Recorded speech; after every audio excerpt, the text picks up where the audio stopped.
I want to thank you for stopping by Crazy Run Studios today. Today, let's talk about the patient that came through the ER, okay? The patient's name was Teratopia. It was born on January the 20th of 2021. Price tag of $15. The developer was Ravegan. It is based out of Cordova, Argentina. The publisher was East Asia Soft, which is based out of Hong Kong, and it was established in 2007.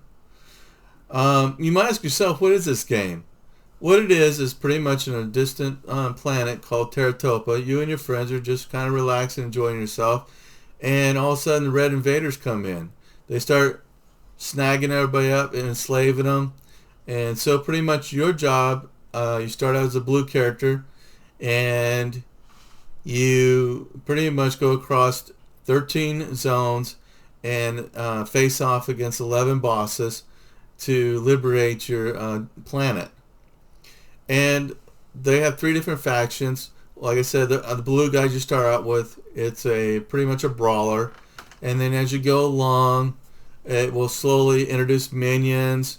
And the minions are really great. They really remind you of that game called Overlord in many ways. And there's 5 minions, and pretty much you just throw them out there. It depends upon what you want to do, because each 5 minions have a different ability. And then as you go along, you will unlock another character, and you'll find your friends, which is the green guy. He's pretty much your long-range character. The minions are pretty much the same across the board. They just look differently.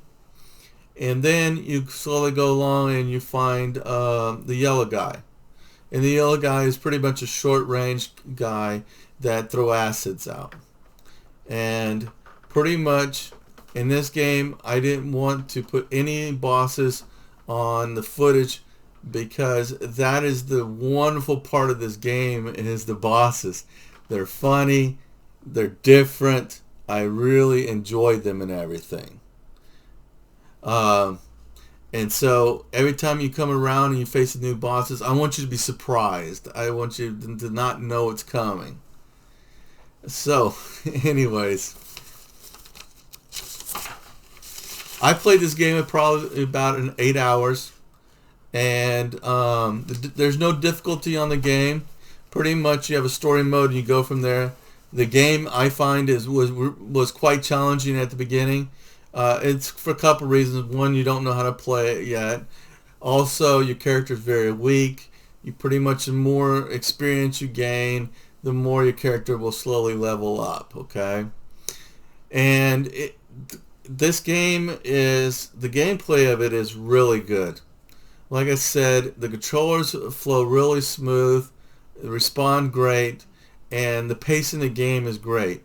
Like I said, they start off with the blue guy, and they pretty much slowly introduce some minions, and then after you get that all down, then next thing you know, they'll start bringing this other guy in, which is the green guy, and he's the range guy.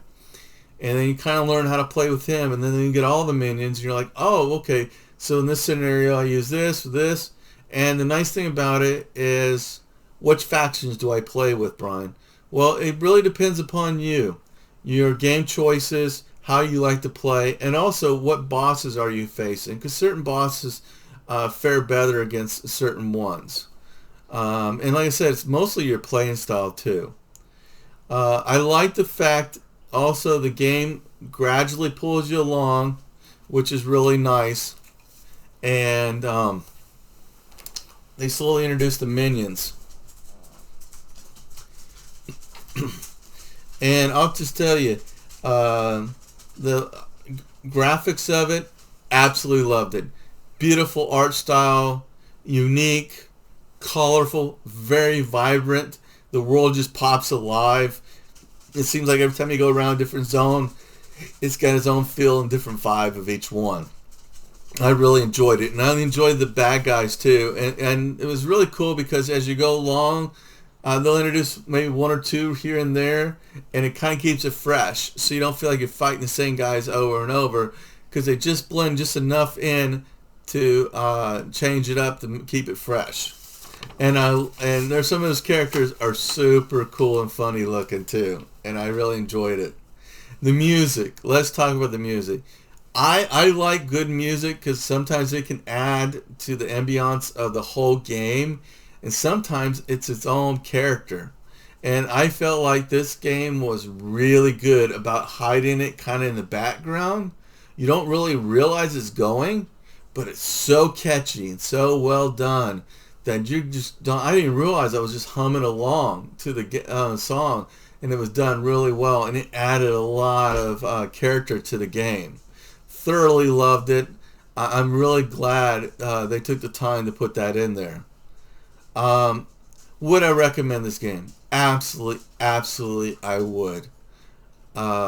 You couldn't ask for more from a $15 game. And if anything, you got way more than $15 worth of a game here.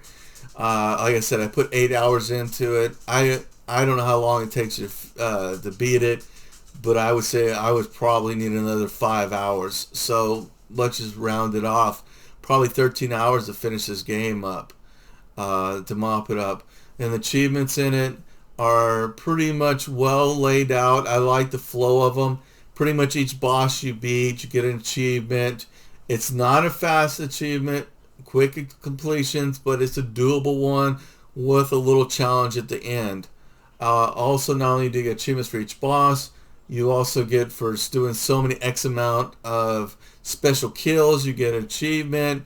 The ones that are kind of challenging is where you gotta be with a boss with a certain character and ability, so pretty much kill him with this, and that's going to be the challenging side of it.